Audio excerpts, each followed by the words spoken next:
Okay, name the angles in 3 kinds of notation. So angles are really represented by the vertex here, so the V.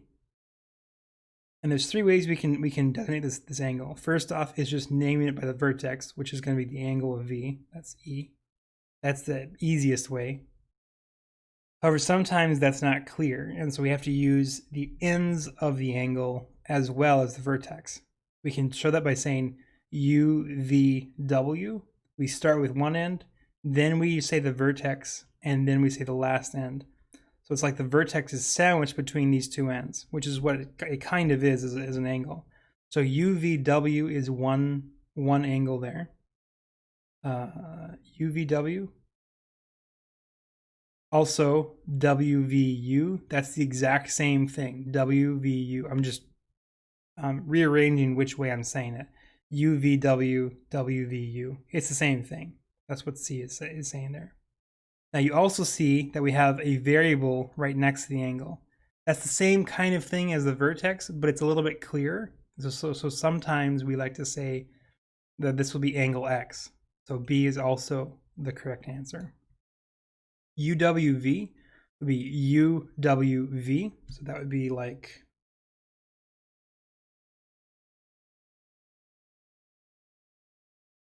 UWV would be this angle here. That's this angle right here is UWV. That's because W is the vertex. The center one is the vertex. The last one says WUV. W, make that U a little bit easier to see. WUV is going to be this angle right here. Because U is now in the center, and that's the vertex. So it's a different angle than this one right here. So those are the 3 that we want. Okay, these are all vertical angles. So first off, opposite vertical angles are the same degree. So that means B is also 126 because it's opposite of a vertical angle intersection there. Now, the other 2 is very simple to find. They are supplementary to the big angles. So A and 126 are supplementary angles, meaning they add up to 180 degrees. You can see that by looking at this line here. This line is a straight line, and this angle that comes off of it just cuts a straight line. And the straight line is 180 degrees. So 180 is going to be A and 126. So to solve for that, we just subtract 126. 54. So A is going to be 54 degrees. And C is opposite A, so it's also 54 degrees.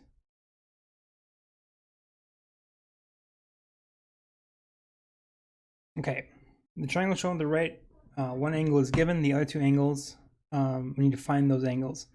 And you'll notice that these 2 angles are the same, which makes this triangle isosceles. Isosceles triangles always has 2 angles and 2 sides the same. If 2 sides are the same, then it's isosceles. If 2 angles are the same, then it's isosceles. So to calculate this, we know that the sum of all the angles equals 180 degrees. That's a property of triangles.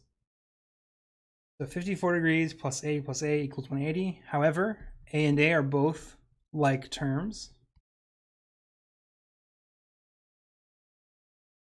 So to solve for A, we just subtract 54. 54 minus 180 is going to be 126. Yeah. And divide by 2.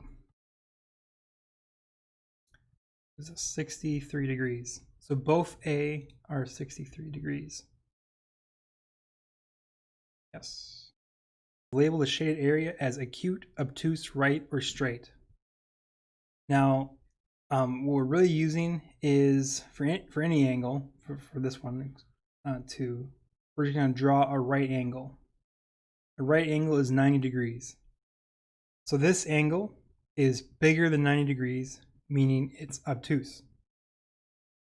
If it were, you know, a straight line, that would be a straight angle. And of course, if it were less than 90 degrees, that's 90 degrees there, then that would be acute. So that's the differences here. But this one is definitely greater than 90 degrees, right? The 90 would go up like that. And that angle is bigger than that. So it's going to be obtuse.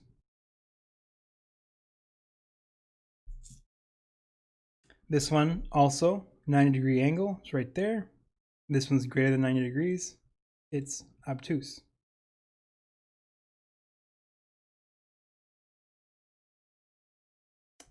This one you can see is a straight angle. It's just a straight line, so straight.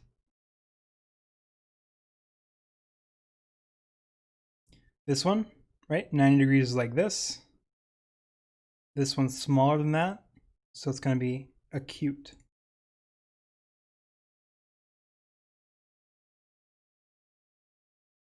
Okay, write the angle in radians. So 57 and 7/8. This is in degrees. I'm going to first rewrite this as an improper fraction. I think it's going to be easier to do, to work with in as improper. So 8 times 57 plus 7, we get 463 over 8. That's degrees. So 463 over 8 degrees times 180 degrees pi radians. The degrees on the bottom and the degrees on top cancel. And now we can simplify this thing. Of course, I don't think, yeah, we can't simplify it really. It's just going to be 463 times pi over 8 times 180 is 1440. These are radians. So I'm just going to type this into the calculator and get a decimal.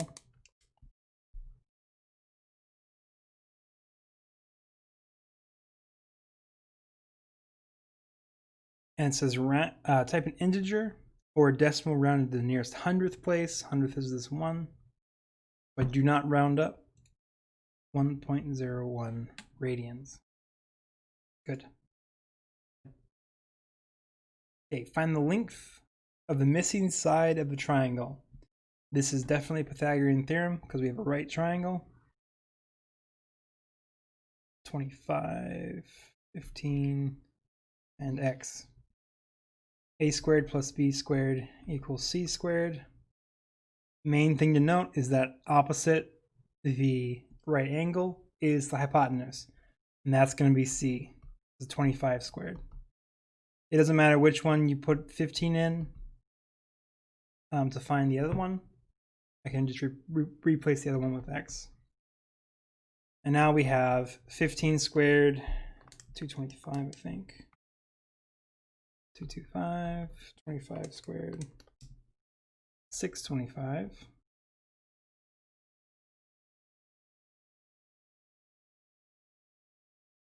This is going to equal 400. And we take the square root.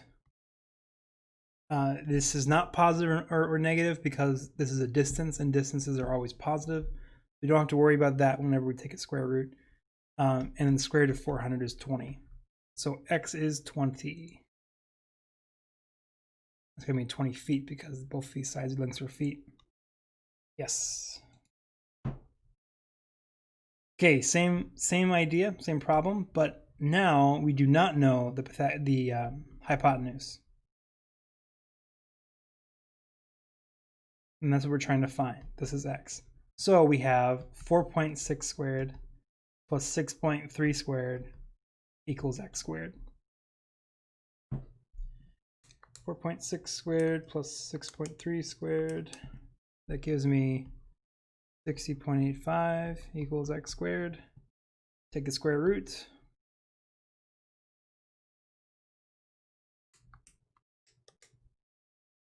I get 7.80064.